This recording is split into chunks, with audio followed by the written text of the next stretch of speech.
Пайғамбарыбыз айтты. Аллах bir gününün azabın бұл дүйнөдө да нақта беріп, ахиретте дағы бере тұрған қылып сақтап қоя тұрған бір күнөө бар. Инсан bir күнөө қылады, екі дүйнөдө бірдей азапталады. Бұл дүйнөдө азапталады.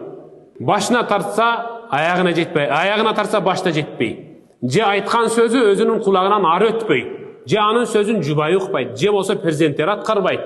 Же қомыменен мықты мамиле демес. Анын бір күнөөсү бар. Ошол күнөөсү аркылуу Аллах аны эки дүйнөдө бирдей азаптайт.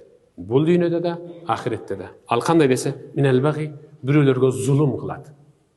Зулум кылат, укугун бузат, укугун тебелейт. Экинчиси кайсысы десе, тууган уругу менен катташпайт. Тууган уругу менен катташпагандын азабын Аллах Таала эки дүйнөдө бирдей берет.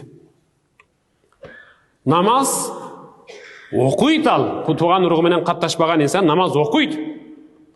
Бирок ал үчүн бул намаз окуу жөн гана спорттук көнүү катары.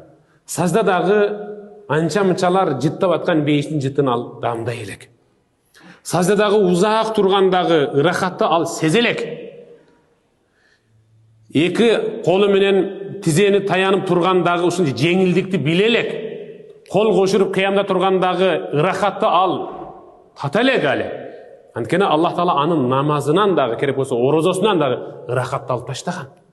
Эмне себептен?